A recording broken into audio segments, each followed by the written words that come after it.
esse casal de missionário, o Fábio e a Cássia, junto com o pastor Valfredo, o pessoal que esteve lá também nessa viagem missionária, agora no mês de janeiro. Isso, recebam-os com uma salva de palmas. Eles vão compartilhar conosco um pouco dessa experiência, para em seguida nós orarmos por eles. E no final da reunião você vai ter a oportunidade de dar um abraço no Fábio, na Cássia, desses irmãos lá fora, e conhecer um pouquinho mais daquilo que eles fazem, do trabalho que eles realizam ali na Amazônia. Esse trabalho que nós temos a graça de sermos parte desse trabalho, sustentando, ajudando ali nesse trabalho missionário na Amazônia. Fiquem à vontade, Deus abençoe. É um prazer enorme receber vocês aqui, viu? Bom dia, irmãos. Bom dia. A graça e a paz do Senhor esteja convosco. Nós estamos lá no Amazonas tem 3 anos e nós temos feito um trabalho com 3 projetos. O projeto com as crianças, o projeto com as grávidas e agora nós criamos lá, Deus nos deu a orientação para fazer o projeto Ômega, que é para lidar com idosos. Porque lá eles não têm esse conceito de família igual a gente tem aqui em Minas Gerais. Então as pessoas lá são praticamente abandonadas quando estão na velhice. Então esse é o propósito que Deus colocou no nosso coração, cuidar dos idosos. Eu já estou inscrito, lógico. Agradeço à igreja aqui do Mineirão, que tem nos dado uma ajuda muito significativa para o nosso trabalho, que é para a honra e glória do Senhor. Agradeço a todos, que Jesus abençoe com a prosperidade e continue crescendo essa igreja, que agora vai ser parte, essa igreja aqui vai ser a minha igreja também. Um abraço a todos e muito obrigado. Agora tem que passar para ela, que mulher fala mais. Bom dia, queridos, a paz do Senhor Jesus. Eu acho que eu mais o Fábio fizemos uma coisa errada. Quando o pastor Silvio perguntou quem são os visitantes, a gente levantou a mão. Mas nós não nos consideramos visitantes, não. Nós consideramos parte do corpo de Cristo Jesus aqui com vocês. E como o Fábio disse, agradecendo a oportunidade que nos foi dada pelo pastor Silvio, nós viemos aqui nessa manhã em especial agradecer a cada um de vocês que tem sido parte, como diz o pastor Valfredo, que tem segurado as cordas ali conosco. São muitos os desafios, mas o Senhor está à frente de todas as coisas. E ali temos rompido, o Senhor tem nos dado estratégias, tem nos dado projetos ali na área do social. E para a glória e honra do Senhor, foi aberta ali o templo, né, a igreja no mês de outubro. Estamos caminhando ali com a graça do Senhor. E seriam muitos os testemunhos para compartilhar. Mas a gente vai mandando para o pastor Silvio agora diretamente, ele vai passando aqui para vocês tudo que o Senhor tem feito ali. E quando eu meditava numa palavra que o Senhor nos deu no início do nosso chamado, que está ali em Gênesis 12, porque essa foi a palavra que o Senhor nos deu quando fomos enviados. E quando eu meditava nessa palavra, exatamente no versículo 3, está escrito: e abençoarei os que te abençoarem. E é essa palavra da parte do Senhor que nós queremos trazer para vocês aqui nessa manhã. E abençoarei os que te abençoarem. E vocês estão debaixo dessa palavra, porque vocês realmente têm nos abençoado ali, nos dado condições, né, de estar rompendo naquilo que o Senhor já preparou para aquele lugar. Então é uma manhã de boas novas, de gratidão ao Senhor por tudo que Ele está fazendo. Nosso coração está alegre, estamos sentindo muita saudade do nosso povo, da nossa terra, porque já tem 3 anos que nós estamos lá e o nosso coração está lá. Estamos aqui em Belo Horizonte por alguns propósitos, mas nosso coração está lá. Que vontade de retornar. Mas receba a nossa gratidão por tudo que vocês tem nos ajudado ali também. Obrigada, pastor Silvio. E agora eu vou deixar os outros falarem. A paz, irmãos. Meu nome é Osana, eu sou estudante ali do Seminário Teológico Carisma, e nós fomos enviados junto com o pastor Valfredo para aquela terra que nos marcou muito, né?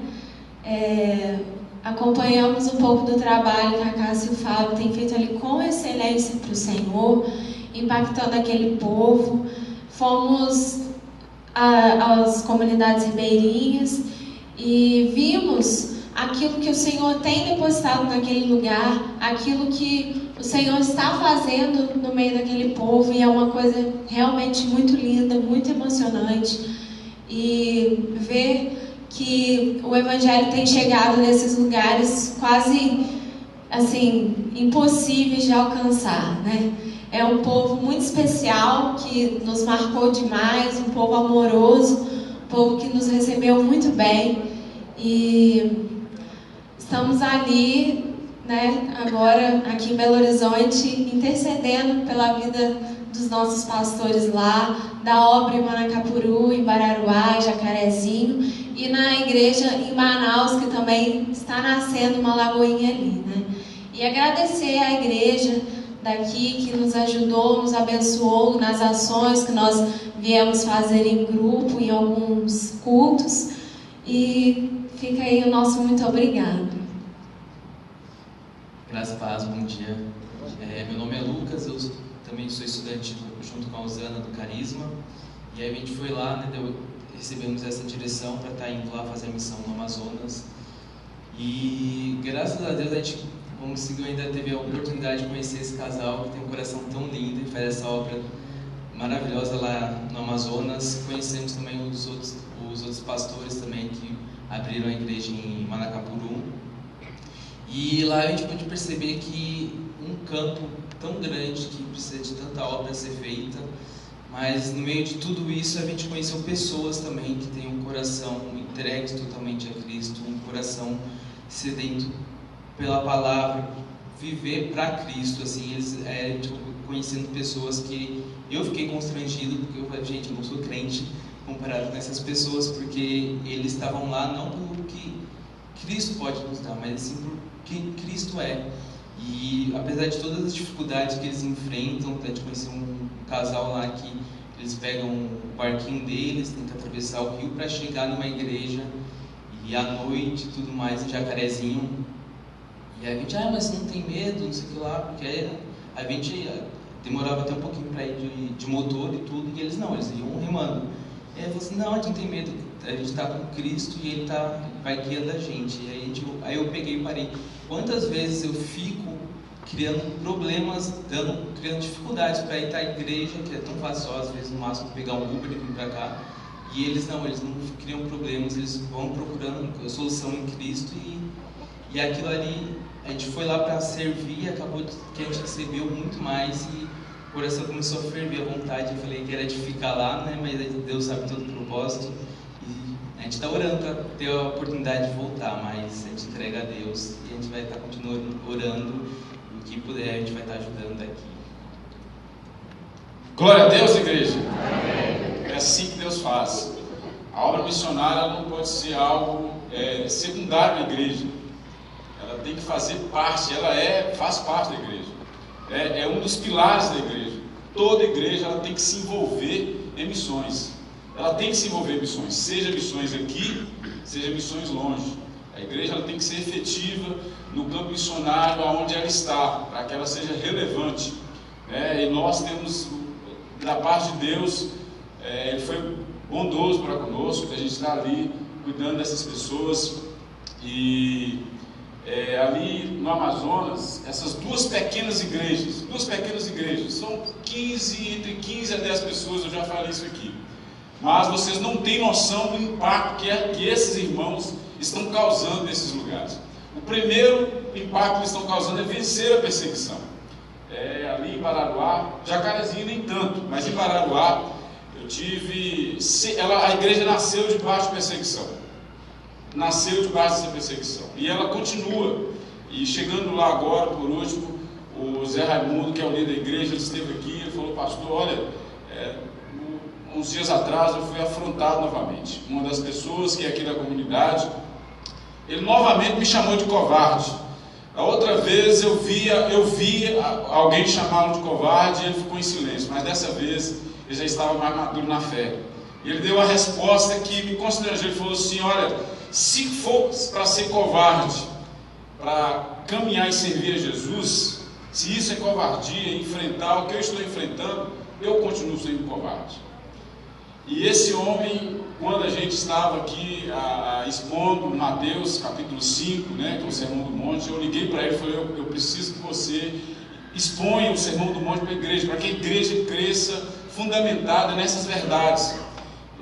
Lá eles esquecem das coisas, mas ele não esqueceu. Quando nós chegamos lá, último dia do culto, eu falei: eu não vou pregar, quem vai pregar é você. E ele estava lá fazendo já o último dia de pregação do Sermão do Monte. E foi uma bênção. E a igreja ela está crescendo. Você que é mestre, que está sentado aqui, talvez você fale assim: eu não sou missionário. De fato, o mestre não é missionário. O mestre não consegue plantar uma igreja, mas ele consegue organizar a estrutura da igreja através das escrituras. E eu desafio você, que é mestre, a ir lá, porque é um povo que está sedento pelas escrituras. O povo lá não tem necessidade de comida, irmãos, por incrível que pareça, não tem necessidade de roupa, até eles querem, beleza, mas a necessidade deles lá é exatamente isso, as escrituras, né? E atrás dessa beleza há um povo que continua clamando: passa o Amazonas e nos ajuda. Dentro dessas 17 mil comunidades ribeirinhas, nós já alcançamos 2. E quando eu fui com o meu coração assim: meu Deus, eu vou desafiá-los a romper. E eu cheguei lá todo, né? Mas Deus antecipa todas as coisas. O líder lá, o Zé Raimundo, ele chegou: pastor, olha, a partir de agora nós vamos iniciar um pequeno grupo em Dominguinhos. E Dominguinhos é a maior comunidade, é uma comunidade que é muito resistente ao Evangelho. Já passaram por lá 2 missionários, nenhum deles ficaram lá. E eles vão para lá, é pertinho assim, dá 40 minutos de barco. E eu falei assim: Deus já está começando a testificar. E na outra comunidade, que é Jacarezinho, a mesma coisa. Irmãos, eles estão... A igreja foi plantada já tem 10 anos. E esses irmãos agora já estão nesse estágio de ir e plantar igrejas em outros lugares. Eles mesmos, não é nós. Então nós precisamos da ajuda de vocês, mestres, para que esses irmãos aprendam mais as escrituras e que a gente vá. E você que não é mestre e deseja ir como eles foram e querem ficar lá, tenho certeza que se você for, você que tira foto, você que faz dança, você que faz artesanato, se disponha. É caro, eu sei que é caro, mas eles não tinham condições. Deus abriu todas as portas e eles foram e gostaram e querem voltar. Então meu sonho é levar alguém da Lagoinha Mineirão para ir lá comigo. Esse é o meu sonho. E só para terminar, pastor Silvio, para a graça de Jesus, nós temos hoje, além do apoio aqui da Lagoinha Mineirão, já está nascendo 2 lagoinhas que vai nos dar um apoio ainda melhor dentro da logística que a gente tem missionário para aquele lugar. Que é a Lagoinha Manaus e a Lagoinha Manacapuru, que está crescendo, e tudo dentro de uma visão missionária. Os apoios ali para toda aquela região. Eu sou muito grato a Deus pela vida do Pipe, do pastor Silvio agora, que me abraçou aqui. Eu não faço muita coisa, mas é porque toma um tempo da gente lá. Mas eu creio que nós vamos desenvolver projetos aqui dentro da Lagoinha Mineirão para que a gente alcance esse bairro, alcance o norte de Minas, o Vale de Jequitinhonha e por aí. Deus nos ajude. Amém.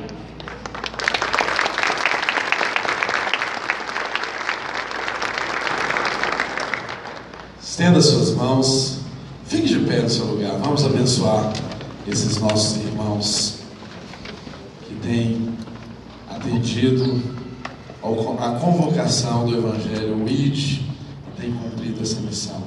Paizinho, muito obrigado por esses irmãos. Obrigado, Deus, pelo dom que o Senhor colocou sobre a vida deles. E obrigado, Senhor, porque eles manifestam graciosamente, com o coração desprendido, apenas buscando fazer a Tua vontade, Senhor. Deus, nós pedimos ao Senhor que nunca os deixe esquecer de que o Senhor está à frente deles. No momento de dificuldade no campo missionário, que Tu possas, ó Deus, realizar milagres, prover todas as necessidades, que o Senhor leve a população daquele local até eles, ó Deus, um coração e a mente aberta para que o Evangelho através deles, ó Deus, chegue, alcance e transforme aquelas vidas. Pai, nós Te agradecemos por termos pessoas que se disponham a cumprir o Teu íris, Senhor, e queremos junto com eles, ó Deus, em oração, abençoar aquela terra onde eles estão. Ó Deus, desça bênção sem medidas sobre a Amazônia. Alcance, Deus. O pastor disse que são 17 mil comunidades. Nós estamos em 2. Só a Tua graça para fazer o Evangelho de alguma forma alcançar esses povos que ainda não foram alcançados, que estão tão pertinho de nós, estão no território nacional. Nós abençoamos toda a Amazônia, Deus, na pessoa dos nossos missionários, e os abençoamos para que eles tenham força, saúde, coragem, intrepidez e unção do Teu Espírito Santo, porque sem o Teu Espírito, Deus, nós não podemos fazer nada. Nós como igreja nos abençoamos em nome de Jesus. Amém. Amém. Dê uma salva de palmas como agradecimento a Deus. E no final dessa reunião, você pode ir lá e dar um abraço no Fábio, na Cássia, dos irmãos que tiveram essa experiência. Eles têm muitas histórias para contar, né, gente? Do campo missionário, que não seria possível a gente estar contando aqui. Mas você no final, por favor, no final você pode procurá-los lá fora no salão, e eles com certeza vão compartilhar com vocês. Nessa hora eu quero chamar o pastor Bruno aqui à frente, que é quem está encarregado de trazer a palavra de Deus aos nossos corações. E peço a você mais uma vez que estenda a sua mão aqui em direção à vida do Bruno. Paizinho, muito obrigado, Senhor, por sermos igreja e podermos desfrutarmos um da vida do outro. O Senhor derramou dom sobre a sua igreja, e nós reconhecemos que o Senhor deu um dom tão especial ao nosso irmão Bruno, e por isso ele tem sido boca do Senhor aqui nessa casa. Ele tem sido usado por Ti, e através da Tua palavra, que já tem transformado o coração dele, essa palavra tem alcançado as nossas vidas. E nessa manhã nós pedimos ao Senhor que seja tal como o Senhor tem sempre feito, que através da vida do Bruno, o Senhor ministre com graça, com poder, com autoridade, com intrepidez, que o Seu Espírito possa permear as mentes e os corações que aqui estão, trazendo transformação, promovendo salvação, promovendo libertação. Deus, nós abençoamos a vida do Bruno e nos colocamos completamente abertos para aquilo que o Teu Espírito irá ministrar aos nossos corações, em nome de Jesus. Amém. Bom dia, igreja. Graça e paz, amém? Abra comigo a sua Bíblia, por favor, lá na carta de Paulo aos Romanos. Nós vamos dar sequência ao nosso estudo de Romanos, e hoje nós estamos no capítulo 10. Nós entramos hoje no capítulo 10 de Romanos, e nós vamos ler dos versículos 1 até o versículo 15. Deus é tão maravilhoso, irmãos, que o texto que nós vamos falar hoje tem tanto a ver com aquilo que a gente acabou de ver, o testemunho que a gente acabou de ouvir. Eu tinha preparado aqui um pedação da mensagem, tentando explicar algumas coisas para os irmãos, mas eu acho que a gente já viu aqui, né? A gente já viu na prática o que Deus está fazendo, o que Deus quer fazer através de nós. Então eu creio que assim a mensagem fica ainda mais compreensível aos nossos corações. Abra comigo então lá em Romanos capítulo 10, versos 1 a 15, todo mundo achou aí? Amém? Diz assim a palavra de Deus, Romanos capítulo 10, versos 1 a 15. Irmãos, o desejo do meu coração e a minha oração a Deus pelos israelitas é que eles sejam salvos. Posso testemunhar que eles têm zelo por Deus, mas o seu zelo não se baseia no conhecimento. Porquanto, ignorando a justiça que vem de Deus e procurando estabelecer a sua própria, não se submeteram à justiça de Deus. Porque o fim da lei é Cristo, para a justificação de todo o que crê. Moisés descreve dessa forma a justiça que vem da lei. O homem que fizer essas coisas viverá por meio delas. Mas a justiça que vem da fé diz: não diga em seu coração, quem subirá aos céus, isso é, para fazer Cristo descer, ou quem descerá ao abismo, isso é, para fazer Cristo subir dentre os mortos. Mas o que ela diz? A palavra está perto de você, está em sua boca e em seu coração. Isso é a palavra da fé que estamos proclamando. Se você confessar com a sua boca que Jesus é Senhor e crer em seu coração que Deus o ressuscitou dentre os mortos, será salvo. Pois com o coração se crê para a justiça e com a boca se confessa para a salvação. Como diz a Escritura, todo o que nele confia jamais será envergonhado. Não há diferença entre judeus e gentios, pois o mesmo Senhor é Senhor de todos e abençoa ricamente todos os que o invocam, porque todo aquele que invocar o nome do Senhor será salvo. Como, pois, invocarão aquele que não creram? E como crerão naquele de quem não ouviram falar? E como ouvirão se não houver quem pregue? E como pregarão se não forem enviados? Como está escrito, como são belos os pés dos que anunciam boas novas. Irmãos, nós já falamos aqui algumas vezes e não custa lembrar. O objetivo de Paulo ao escrever essa carta aos Romanos. Paulo tinha o desejo de realizar uma viagem missionária para a Espanha. E Paulo, ele precisava de um apoio de uma igreja, um apoio tanto financeiro quanto logístico, para que ele pudesse ir até a Espanha. Então Paulo escolheu a igreja em Roma, uma igreja que ele não conhecia pessoalmente, mas uma igreja que ele viu que podia ajudá-lo financeiramente, dando todo o suporte necessário para que ele fosse até a Espanha. Paulo então ele decide escrever uma carta, ele escreve a carta aos Romanos e envia essa carta na sua frente, para que os irmãos ali da igreja pudessem receber aquela carta e conhecer aquilo que Paulo estava ensinando, conhecer o Evangelho. Paulo antecipa a sua visita com uma carta, para que os irmãos já pudessem saber, de forma mais detalhada, pudessem ler ali com calma, aquilo que Paulo estava ensinando, para que quando ele chegasse, ele pudesse já ter superado grande parte das perguntas e grande parte das dúvidas a respeito da sua mensagem. Aqui especificamente no texto que nós estamos lendo, nesse bloco que vai do capítulo 9 até o 11, Paulo está falando algo muito específico a respeito dos judeus. Paulo está falando a respeito do povo de Israel. Qual é o lugar do povo de Israel no processo de salvação, no processo de redenção? Paulo está se dirigindo diretamente a eles, mas é claro que também abençoando a nós com princípios e com a palavra de Deus. O que Paulo pretende aqui é ir eliminando algumas dúvidas que os próprios judeus e os gentios também teriam a respeito do papel de Israel na salvação. Porque você conhece a história, você conhece o livro de Atos, você vê que onde o apóstolo Paulo chegava pregando o Evangelho, sempre que ele pregava para os judeus, Paulo causava assim, um terremoto no meio deles. A gente vê muito frequente no livro de Atos e nas próprias cartas, Paulo fugindo de judeus, Paulo apanhando de judeus, porque a mensagem de Paulo era uma mensagem que sacudia a estrutura do judaísmo. O judeu era aquele cara que pensava que ele era o povo escolhido de Deus, ele era o povo da aliança, ele que tem as escrituras, ele que tem a revelação, ele que é circuncidado, ele que guarda o sábado, mas agora chega Paulo dizendo que não, os gentios também podem fazer parte dessa aliança, os gentios também são povo de Deus. Os judeus não aceitavam essa mensagem, e por isso Paulo tinha tantos problemas em pregar para os judeus. É claro que aqui, quando Paulo escreve essa carta e se dirigindo aqui de forma mais direta aos judeus da igreja em Roma, aos judeus convertidos, Paulo não estava esperando que ele fosse apanhar dos judeus da igreja, afinal de contas eram crentes, não é, irmãos? Mas Paulo sabia que mesmo sendo crentes, eles ainda tinham muitas dúvidas a respeito do papel de Israel.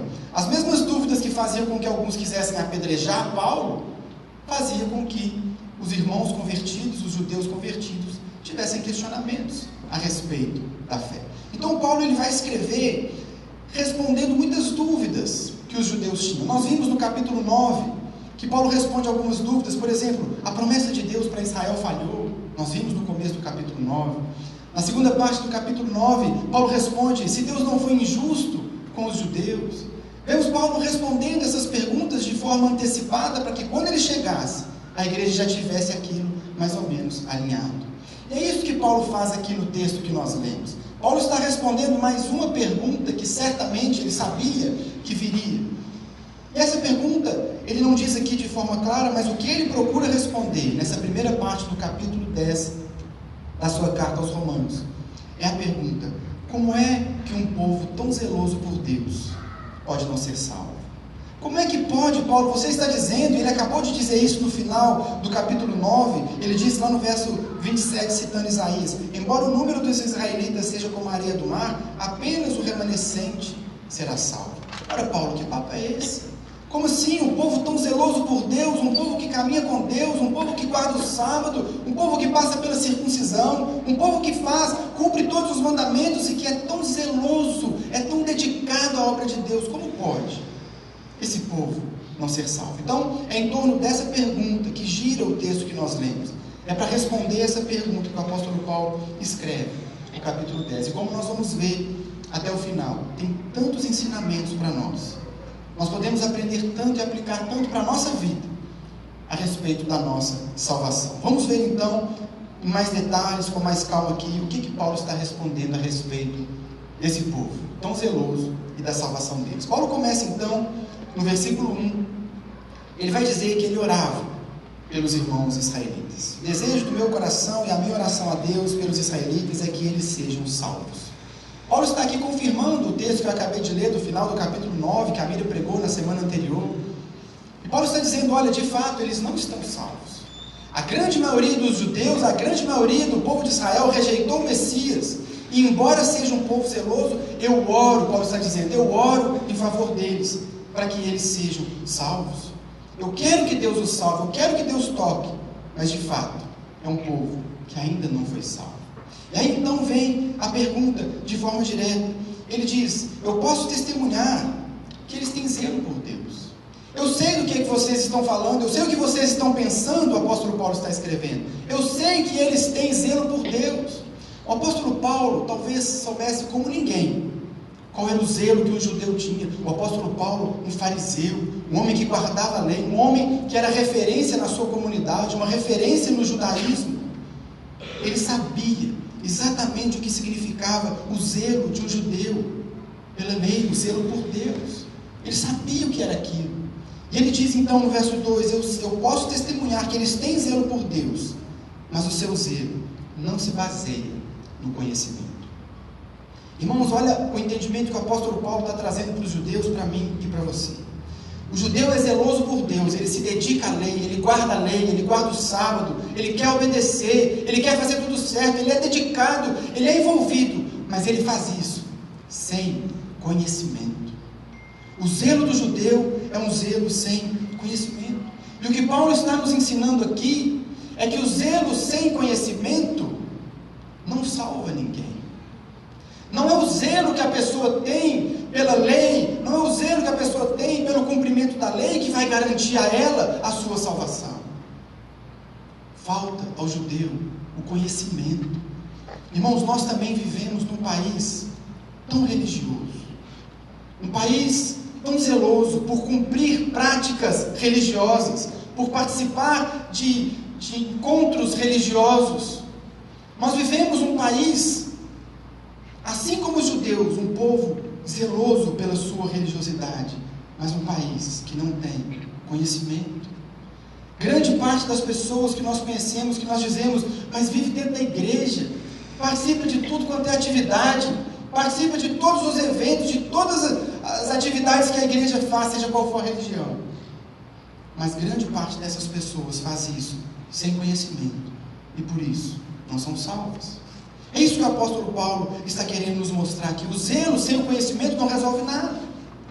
É como aquele cara que está apaixonado pela sua namorada, e ele compra então um buquê de flores muito caro para ela, um buquê de flores enorme, quem nunca, não é verdade? Você vai lá e gasta um dinheiro que você não tem, e compra um buquê de flores incrivelmente lindo, e faz uma surpresa para sua namorada, e coloca aquele buquê no colo dela de surpresa, mas ele não sabe que ela é alérgica a flores. Um homem zeloso, um homem apaixonado, um homem que quer agradar, mas não tinha conhecimento. Podia ter matado a pobre moça, não é verdade? Porque ele tinha zelo, mas ele não tinha conhecimento. Não é porque, meus irmãos, as pessoas se dedicam às coisas de Deus, se dedicam à religião, que de fato elas estão salvas, que de fato elas estão agradando a Deus. Nós podemos pegar um exemplo mais extremo. Se nós formos parar para pensar, irmãos, na época da Inquisição, pessoas eram mortas em nome de Deus. Pessoas eram mortas porque outras achavam que estavam fazendo algo para Deus. Ainda hoje, nos dias que nós vivemos, tantas pessoas colocam bomba no seu corpo, explodem a si mesmos e matam tantos outros, julgando que com isso estão fazendo a vontade de Deus. São zelosas por Deus, mas não têm o conhecimento. O próprio apóstolo Paulo, escrevendo aos Filipenses, ele está dizendo que ele era um judeu pertencente ao povo de Israel, à tribo de Benjamim, e ele diz: quanto à lei, fariseu, quanto ao zelo, perseguidor da igreja. Paulo era tão zeloso pela lei de Deus, que ele perseguia, ele prendia, e ele concordava com a morte dos irmãos, porque ele tinha zelo, mas não tinha conhecimento. O que Paulo está nos ensinando aqui, irmãos, é que é necessário o conhecimento associado ao zelo. O zelo sem conhecimento, ele é religiosidade. O zelo sem conhecimento, ele é fanatismo. O zelo sem conhecimento, num grau mais extremo, ele é terrorismo. O zelo sem conhecimento, ele não salva ninguém.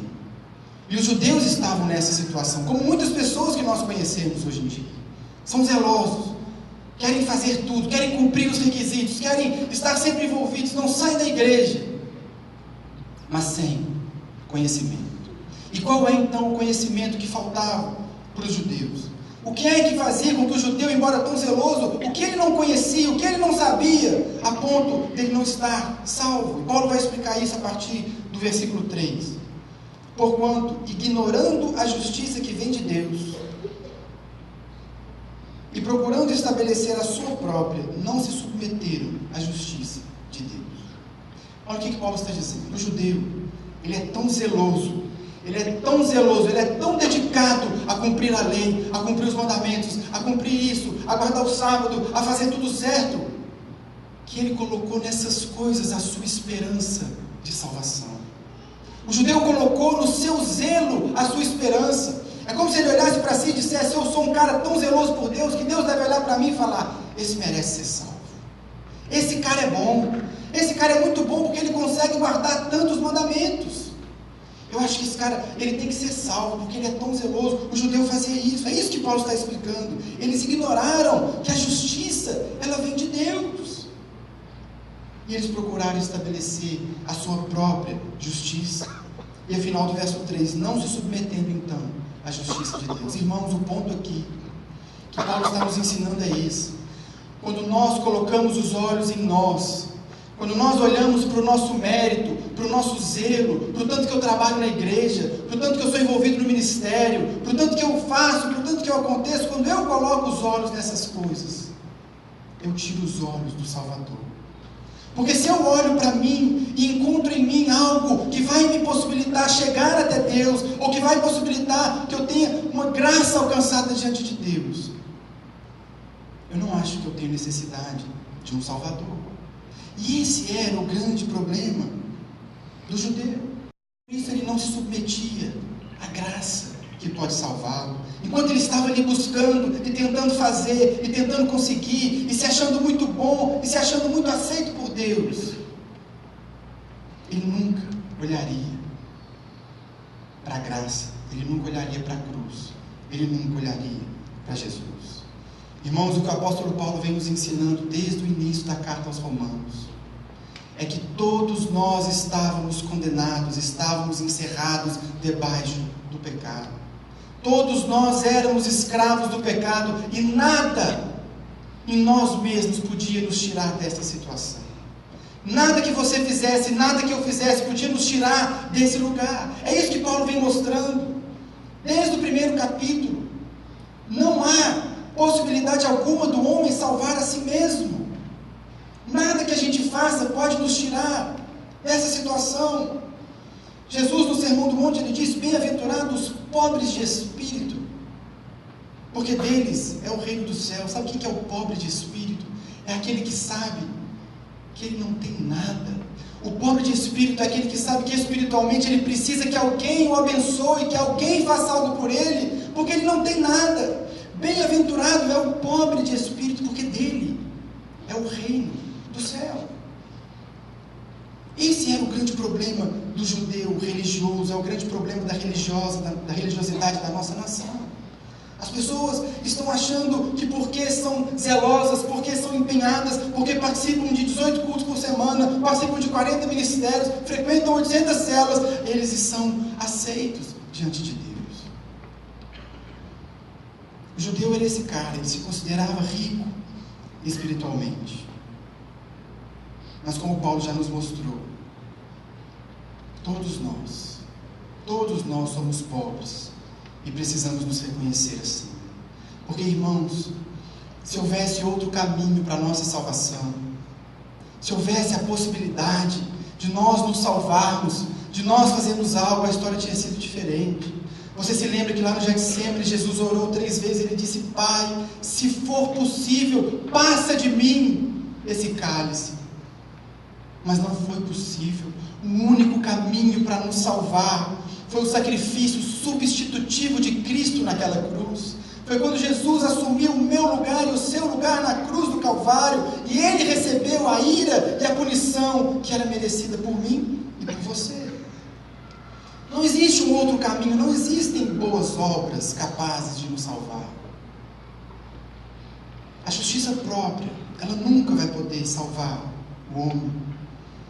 Isaías, no capítulo 64, se referindo à nossa própria justiça, ele diz que a nossa justiça é como um trapo imundo. Irmãos, um dia eu e você, todos nós estaremos diante de Deus. Um dia todos nós estaremos diante dele, irmão, e acredita em mim, nós vamos chegar lá de mãos vazias. Você pode até tentar argumentar com Deus, dizendo: olha, eu fiz tantas coisas boas, olha a minha justiça, olha quantas coisas legais que eu fiz, olha como eu fui uma pessoa boa. Mas Isaías diz, diante de Deus, isso é um trapo imundo. Sabe o que é um trapo imundo? Trapo imundo era o pano que as mulheres usavam no seu corpo durante o período menstrual. Era um trapo imundo. Um trapo imundo não é algo que você mostra para as pessoas. O trapo imundo não é algo que você se orgulha de exibir na sua casa. Um trapo imundo não é algo que você vai se orgulhar de exibir diante de Deus no último dia. Essa é a nossa justiça. O grande problema do judeu, o grande problema das pessoas religiosas que são zelosas, mas sem conhecimento, é que eles colocam os olhos em si mesmos. Eles procuram encontrar mérito em si mesmo, e por isso eles nunca olham para aquele que pode nos salvar. Irmãos, se nós não entendermos essa mensagem, que a nossa salvação está no momento que nós olhamos para nós e entendemos que não existe valor em nós, não há nada em nós capaz de nos salvar. Eu preciso de um Salvador. Mas o judeu, o religioso, continua apoiado na lei. Eu vou fazer, e quando eu cumprir, eu vou alcançar, e eu vou obedecer, e assim eu vou conquistar um lugar diante de Deus. Eles não entenderam o que Paulo explica na sequência, no versículo 4. Porque o fim da lei é Cristo. O fim da lei é Cristo. Você se lembra que Paulo já nos explicou isso no capítulo 3, no versículo 20? Paulo diz assim: porque ninguém será declarado justo diante dele baseando-se na obediência à lei, pois é mediante a lei que nos tornamos plenamente conscientes do pecado. É isso que ele está dizendo aqui de novo, em outras palavras, porque o fim da lei é Cristo. Deus não deu a lei para nós, para que a gente pudesse ler e falar: ok, então é só eu cumprir esses requisitos e eu vou ser salvo. Não! Deus nos deu a lei para que eu e você pudéssemos olhar para ela e falar assim: eu estou frito, não vai dar, eu não consigo, eu não vou conseguir cumprir, eu erro, eu tento, mas eu erro, eu tento cumprir, mas eu erro, a minha situação é desesperadora. A lei vem para isso, a lei é a sua sentença e te mostra qual é o artigo que você está condenado. Você está condenado por esses mandamentos que você não cumpre. Para isso que Deus nos deu a lei, porque o fim da lei é Cristo. O objetivo da lei é fazer com que você olhe para ela e fale: eu preciso de socorro, eu preciso de ajuda, sozinho eu não vou conseguir, eu preciso que alguém me salve. E então você coloca os seus olhos no único que pode te salvar. Esse é o propósito da lei, porque o fim da lei é Cristo, e ele segue para a justificação de todo aquele que crê. Crer, aqui nesse sentido, quando a Bíblia fala de crer, não é no sentido de acreditar, é no sentido de confiar. A justificação é para todo aquele que confia, para todo aquele que olha para Jesus e diz: eu confio em Jesus como meu único e suficiente Salvador. Não é pelo meu mérito, não é o que eu faço, mas é o que Ele fez por mim, que vai me trazer salvação. A justificação, irmãos, é para mim e para você, que cremos, que confiamos, que lançamos sobre Ele toda a nossa esperança de salvamento. É isso que Paulo está ensinando para o judeu. Não adianta ter zelo, não adianta frequentar todos os cultos, participar de todas as células, se o seu coração, ele confia nisso, ele deposita nisso a esperança de ser salvo. Muitos de nós éramos assim também, não é verdade? Muitos de nós éramos assim, confiávamos no nosso esforço, confiávamos no nosso zelo. Essa mensagem aqui, meu irmão, ela é direcionada assim ao judeu, mas ela fala tanto com a nossa realidade hoje. Quantos de nós não éramos tão zelosos por cumprir requisitos, por cumprir atividades, e a gente carregava um peso tão grande por fazer isso? Não havíamos entendido a graça. Essa é a mensagem do Evangelho. A mensagem do Evangelho é uma mensagem da salvação de graça. Não é o que você faz, é o que Ele fez. E Ele coloca nas suas mãos hoje e diz: apenas confie. Apenas confie no que eu fiz por você. Apenas confie que na cruz eu assumi o seu lugar. E você recebe essa salvação pela fé. Meu irmão, se há alguém entre nós que não entendeu ainda, que acha que pode confiar nos méritos, que acha que pode confiar no cumprimento da lei, é porque não entendeu a sua situação diante de Deus. E se você não entendeu a sua situação diante de Deus, você nunca vai buscar um Salvador. A nossa situação era desesperadora. O Evangelho só é a notícia mais maravilhosa que existe, porque antes dela vem a notícia mais terrível que existe. Estávamos condenados, não havia nada que pudesse ser feito por nós, mas Deus providenciou o nosso resgate. É aí que está a nossa salvação. É tão importante, meu irmão, que eu e você entendamos esse princípio, entendamos isso que o apóstolo Paulo está falando aqui. Porque o que mais afasta uma pessoa da salvação, meu irmão, não são os seus pecados. Isso tem que ficar claro para mim e para você. O que mais afasta uma pessoa da salvação não é o seu pecado, é a sua confiança na justiça própria. Porque a pessoa que está vivendo em pecado, ela sabe que ela está de alguma forma errada. Mas a pessoa que muitas vezes dentro da igreja está tentando alcançar algo de Deus, essa pessoa precisa ter os olhos abertos, porque a salvação não está naquilo que nós conquistamos com o nosso braço. Um homem de Deus chamado Martin Lloyd Jones, ele diz assim: as pessoas nunca são salvas antes de compreenderem que não podem salvar a si mesmas. Não há nada que nos afaste mais da salvação do que pensar que podemos salvar a nós mesmos. Nós não podemos. E a mensagem da graça é essa mensagem que tem que invadir o seu coração e mudar a sua estrutura, porque essa é a mensagem do Evangelho. Você não tinha condições de se salvar, ou você merecia a ira, a condenação eterna, mas Cristo gratuitamente se ofereceu para morrer, para sofrer no seu lugar. Aleluia! Essa é a mensagem, esse é o Evangelho da graça, esse é o Evangelho que nós precisamos viver e anunciar para as pessoas. Porque essa é a salvação que Deus coloca no nosso coração hoje.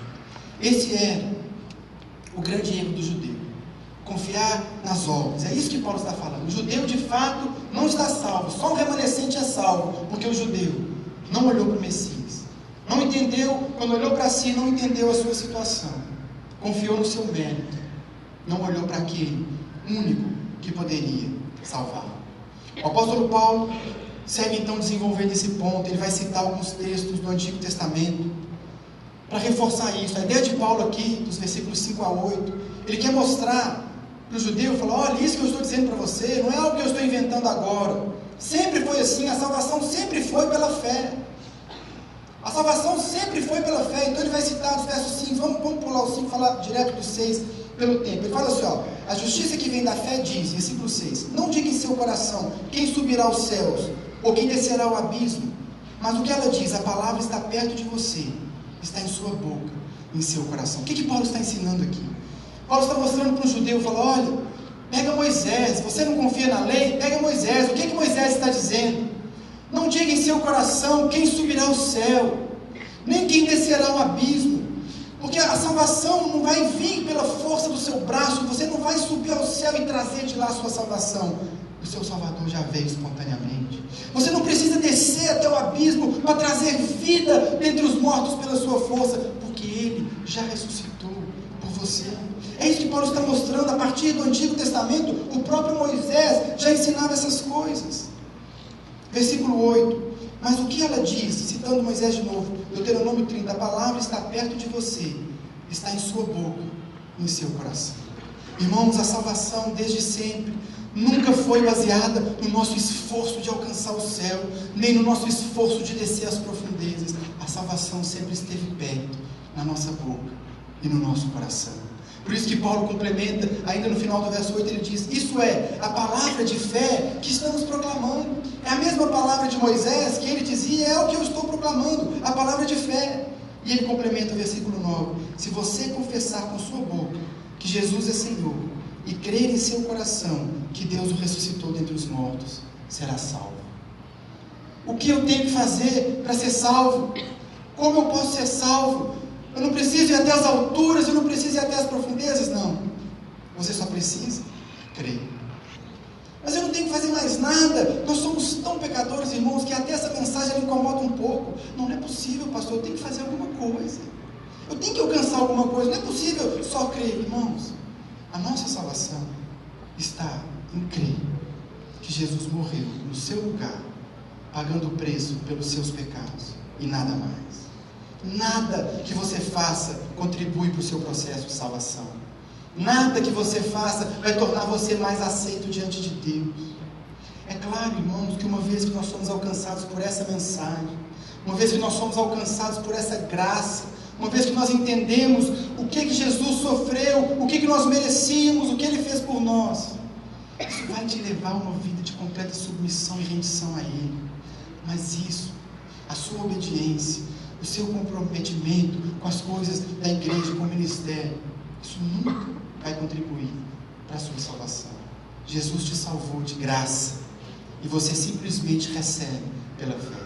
Se você confessa Jesus, veja que Paulo aqui, ele não está dizendo que você tem que fazer duas coisas.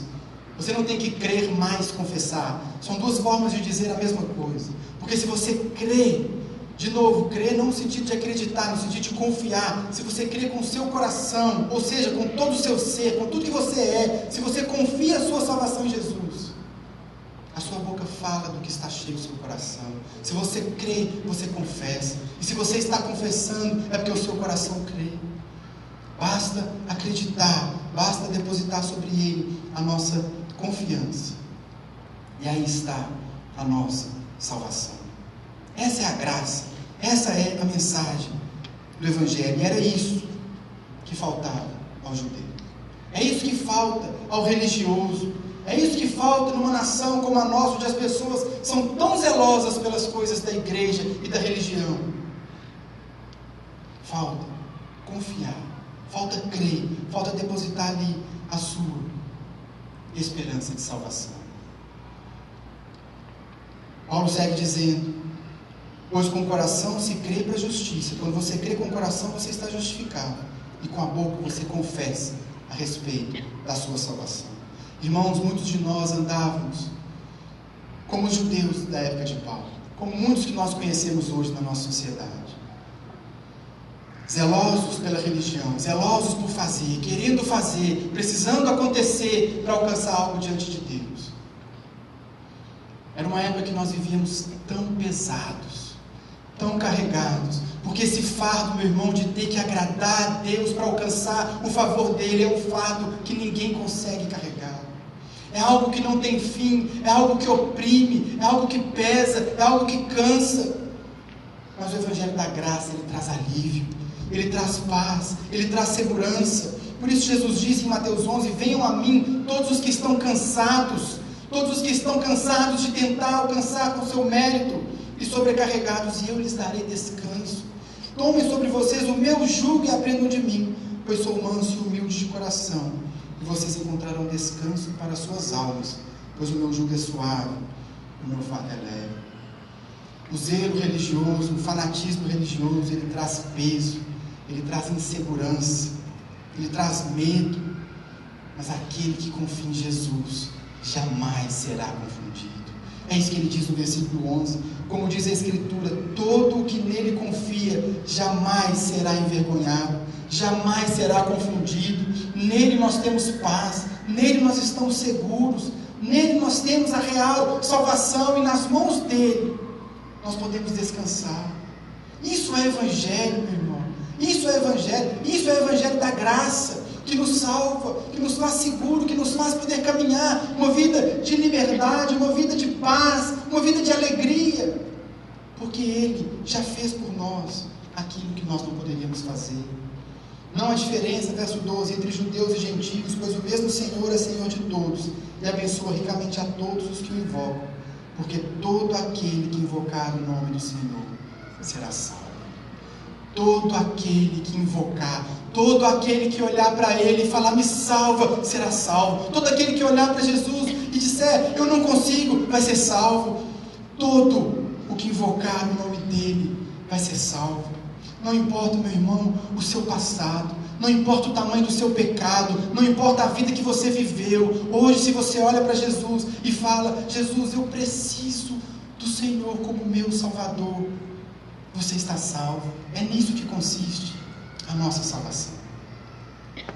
Mas aí surge então uma última pergunta: como as pessoas vão invocar se elas não creem nele? Como as pessoas vão crer se elas nunca ouviram falar dele? Como as pessoas vão ouvir falar dele se eu e você não pregamos o Evangelho? Meus irmãos, a lição que nós tiramos aqui, mais importante, é que Deus escolheu pessoas para levar a salvação a outras pessoas. O pastor Gelson mostrou aqui há algumas semanas um estudo do Instituto Haggai, que mostra como as pessoas se achegam ao Evangelho, como as pessoas conhecem a mensagem do Evangelho. 80%, não é esse o número? 80% vem para Jesus através de um amigo ou de um parente. Porque isso é uma grande coincidência? Não, porque foi a forma que Deus estabeleceu para salvar o homem, usar homens. Por isso, meu irmão, quando nós enxergamos um país como o nosso, um país dominado pela religião, pessoas tão perto de você, tão zelosas, tão dedicadas às coisas da igreja, mas sem conhecimento, se você identificou isso na sua história, na sua realidade, meus parabéns, você acabou de ganhar uma missão. Porque as pessoas só vão invocar se elas crerem, elas só vão crer se elas ouvirem, e elas só vão ouvir se alguém pregar, se você pregar. A gente precisa romper algo muito perigoso nas igrejas, que acha que a pregação do Evangelho é algo apenas para os missionários. Por isso eu disse que aqui o culto, essa parte final já está toda pregada. Não é privilégio do missionário, é uma missão de todo crente. Que é isso que Paulo está mostrando. Você ora por eles, Paulo começa orando, você adquire conhecimento, você entende que a salvação é pela graça. Agora, meu irmão, vai levar esse conhecimento para as pessoas. Como, pois, invocarão aquele em quem não creram? E como crerão naquele de quem não ouviram falar? E como ouvirão, se não há quem pregue? E como pregarão, se não forem enviados? Como está escrito, como são belos os pés dos que anunciam boas novas.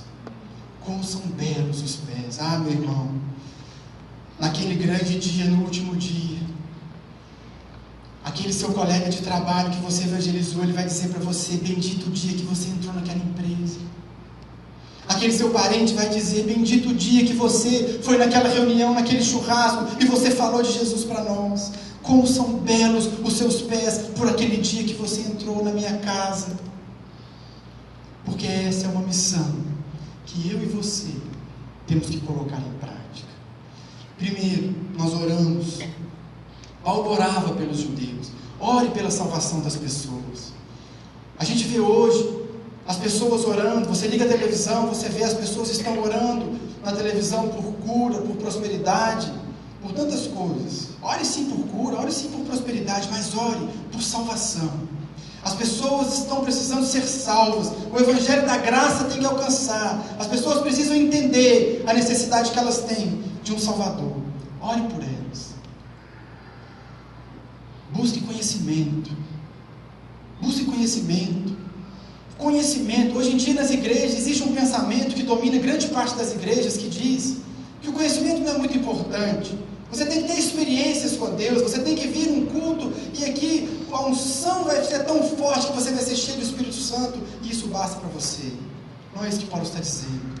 O zelo, a religiosidade, a vida dentro da igreja, ela tem que ser permeada de conhecimento. Ela tem que ser permeada de escritura, de Bíblia. Por isso que aqui na nossa igreja nós estamos estudando cada trecho das escrituras. Nós não pulamos nenhum. Embora alguns sejam bem difíceis, né, pastor Silvio? Mas nós não fugimos de nenhum, porque aqui nós queremos conhecer a Escritura.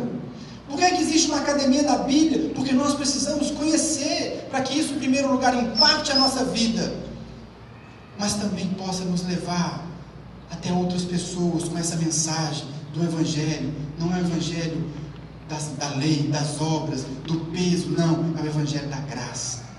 Busque conhecimento.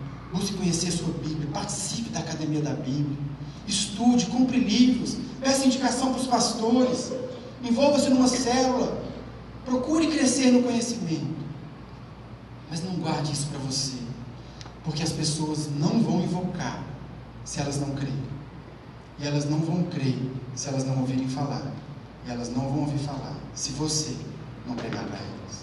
Se Deus te colocou numa empresa, se Deus te colocou numa faculdade, se Deus te colocou ali na sua família, meu irmão, você é um missionário.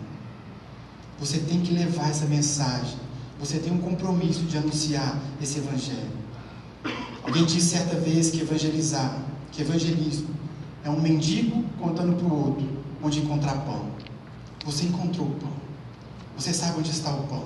Você conhece a palavra, você conhece o Senhor Jesus. Vai contar para os outros mendigos onde eles podem também se alimentar. O pastor falou que ali nos Ribeirinhos são 17 mil, é isso? 17 mil comunidades. Nós estamos em 2, glória a Deus pelas 2. Mas como os ribeirinhos ouvirão se ninguém pregar? Como as pessoas vão ouvir se nós não falarmos? Que Deus tenha misericórdia de nós e nos levante como igreja, como missionários, para levar o Evangelho a todo canto desse país. Amém? Fique de pé no seu lugar. Eu queria orar antes de nós encerrarmos. Eu queria fazer 2 orações nessa manhã. Feche seus olhos no seu lugar. Eu queria que vocês estivessem aí orando, porque talvez aqui na nossa casa tem alguém que pela primeira vez ouviu falar do Evangelho da graça. Talvez pela primeira vez alguém que está aqui ouviu falar do Evangelho de uma salvação que vem de graça, que basta você receber pela fé. O convite que eu quero fazer, a primeira oração, é por aqueles que querem se entregar a esse Jesus, pela primeira vez nessa manhã. Existe alguém no nosso meio que nunca fez essa oração, que nunca recebeu o Salvador simplesmente de graça, reconhecendo que Ele fez o que nós não poderíamos fazer? Há alguém aqui, eu queria ver um sinal da sua mão, que quer se entregar a esse Jesus nessa noite e dizer: eu recebo como meu único e suficiente Salvador. Se existe alguém aqui nessa condição, eu queria ver só um sinal da sua mão, dizendo: eu me entrego, eu me rendo ao Salvador, eu lanço sobre Ele toda a minha esperança de salvação. Há alguém? Se esse for o seu caso, não precisa ter vergonha. Quem não está levantando a mão é porque um dia já fez isso. Há alguém? Se você quiser vir conversar conosco no final do culto, eu, o pastor Silvio, a liderança da igreja, estaremos aqui para receber e para explicar para você mais sobre esse Evangelho. Mas eu queria orar também por nós, crentes, talvez crentes antigos de igreja, mas que ainda estamos caminhando na força do nosso braço. Queria que você, no seu lugar, pensasse lá no fundo do seu coração: onde está a sua esperança? Onde está a sua confiança? Como eu disse, irmão, se você está confiando em você mesmo para a sua salvação, se você acha que aquilo que você faz um dia vai te tornar aceito diante de Deus, nessa manhã eu queria que você abandonasse esse pensamento e entregasse mais uma vez a sua vida totalmente a Jesus. Por isso vamos orar. Pai, olha os nossos corações nessa manhã. Deus, o nosso coração é tão corrupto e corrompido. Nós achamos que somos tão bons aos olhos do Senhor, que tantas vezes, de forma inconsciente, nós nos baseamos no nosso mérito para sermos salvos. Pai, eu peço, Espírito Santo, que o Senhor traga a cada coração nessa manhã essa compreensão e esse entendimento daquilo que o Senhor fez por nós. Abra os nossos olhos, que cada irmão aqui na nossa igreja possa nessa manhã enxergar que a sua situação diante do Senhor era uma situação desesperadora, para que assim o Senhor eleve os nossos olhos, para que possamos olhar para o único que pode nos salvar. Ajuda-nos, Senhor, a caminhar sempre nessa confiança, lançando sobre o Senhor o fardo das boas obras, lançando sobre o Senhor o peso de termos que cumprir metas para agradar ao Senhor, e nos alegramos na salvação que o Senhor nos traz de graça, que nós recebemos pela fé. Ajuda-nos, ó Deus, a caminhar sempre nessa alegria de termos sido salvos de graça, recebendo pela fé, e que a nossa vida possa refletir a nossa gratidão por tão grande salvação que o Senhor nos dá. Seja engrandecido em nós, em nossa vida, em nossos passos, em tudo que fizermos, em nome de Jesus. Amém. Amém, igreja? Que você possa viver essa vida de paz, de alegria, de felicidade extrema, porque Ele pagou por isso. Vai na graça, vai na paz, dá um abraço aí quem está à sua esquerda.